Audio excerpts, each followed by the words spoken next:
That's often happens to people, they get their heads in the clouds about some abstract political issue because there's all sorts of tyranny and hell in their house that they don't want to face.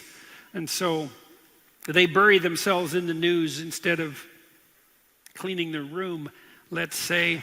You got to watch that tendency on your part. Better to have decentralized power. Better to have responsibility distributed down the hierarchy all the way to the individual. My flight got delayed, and I looked up the flights on Google from Dallas to Auckland, and when the flights came up, all the flights were listed with their carbon load. And I thought, you pricks, how dare you sell me something, airline ticket, and moralize at me at the same time.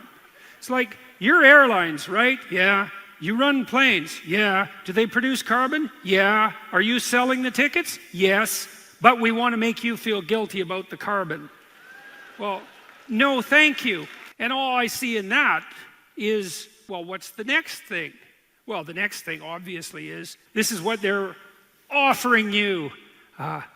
You want to save the planet? We'll send you a report every month that details out the carbon load of all your purchases. Oh good, you're going to track what I buy, and you're going to associate each of those purchases with planetary scale damage. And you don't think that's going to go wrong.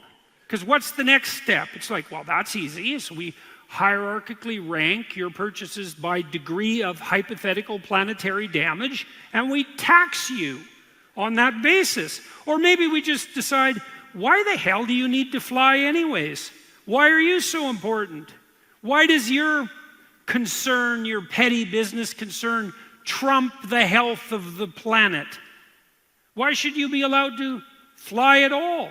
I mean, it's a bloody miracle, right? It's a miracle. And if you don't know this, you're not thinking.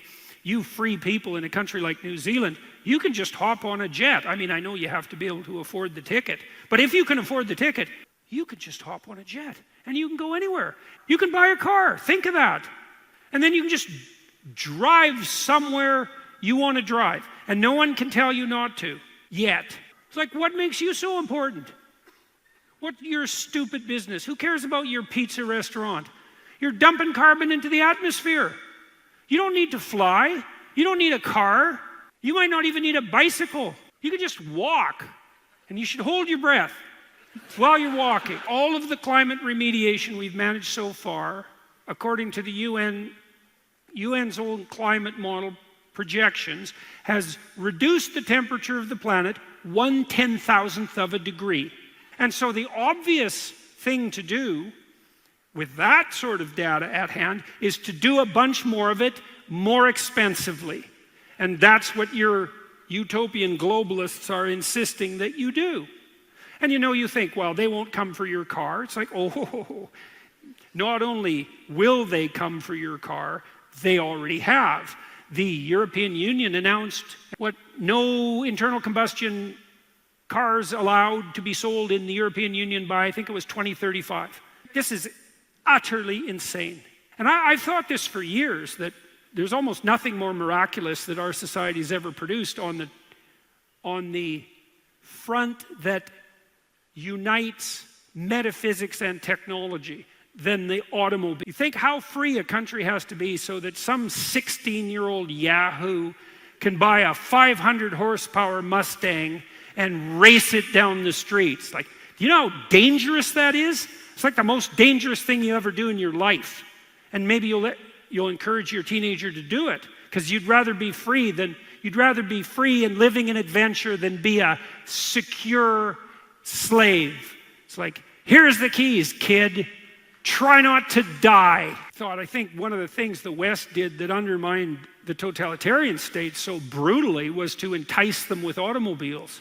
Because there's nothing that screams individual freedom louder than a car, right? Noisy, dangerous, fast, private, free.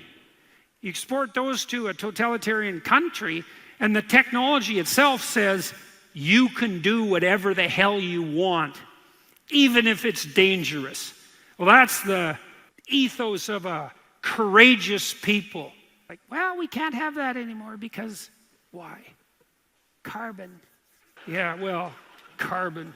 It's like, yeah, you hate automobiles, you hate comedians, you're a tyrant. So I wrote this article for the Telegraph a couple of weeks ago about an article that Deloitte, one of the world's biggest consulting companies, had put out. And they'd modeled the climate, which they didn't. And then they modeled the economy on top of that, which you can't. And then they projected that out 100 years, and you can't do that.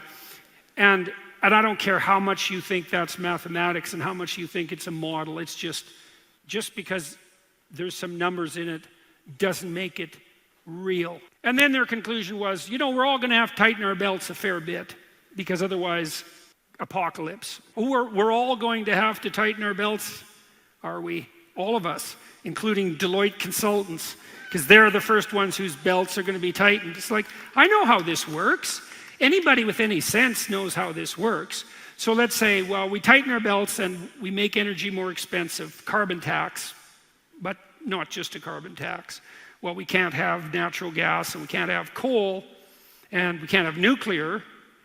We can have wind and solar, so then we can have way more expensive electricity or none at all. I don't know what it's gone up in Germany, like a factor of 5, something like that. And it's unreliable, plus they're dependent on the Russians, which turned out to be a very bad idea, in case anyone hasn't noticed yet. Well, climate change is important. So what are you going to do about it? We're going to make energy more expensive. Okay, fair enough. More expensive for who? Well, rich people? Well, kind of. Most rich people, they don't care if their heating bill doubles. If they cared if their heating bill doubled, they wouldn't be rich. Who cares if their heating bill doubles? People who are barely clinging to the edge of the world. We live in an economic hierarchy. That's the patriarchy, by the way. And so the lefties know this in principle. Here's the patriarchy.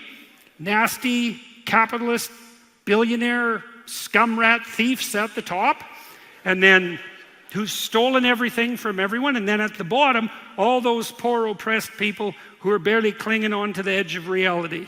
Well, let's double the price of energy. Okay, what happens? Well, a bunch of those people who are barely clinging on to the edge of the cliff just fall off. And a whole bunch of them, because they're way more numerous at the bottom. And all you have to do is stress someone barely clinging to the edge of the world a little bit more, and they just let go and fall. And then you might say, and so is that going to help the planet as you make all these poor people who are barely making it worse off because you double their energy costs and their food costs and push them into absolute poverty? And that's going to save the planet, is it? It's going to save the hypothetical poor 100 years from now. But they're actually going to suffer and die, especially in poor countries. That's your theory. And then you might say, well, yeah, that's my theory. Better 100 million people now than 1 billion people in 100 years. It's like, no, first, but I'll accept your idiot argument for a second. It's like, you're so sure about your model of the world that you're willing to sacrifice 100 million people right now to save that hypothetical billion in 100 years. That's how certain you are of your theories. Because these people are actually going to die. Well, the answer to that seems to be yes. We're so certain of it. I'm not so certain about that. And I've seen on the left in particular, despite repeated assurances from the leftists that they care about the poor and oppressed more than anyone else, if push comes to shove, they're perfectly willing to sacrifice the poor to their futuristic utopian delusion of a post-capitalist society. I'm not very happy with people who are willing to sacrifice other people to their utopian delusion. We saw a fair bit of that in the last 100 years already. And I think the WEF types fit nicely into that category. And so I don't think they have your best interests in mind.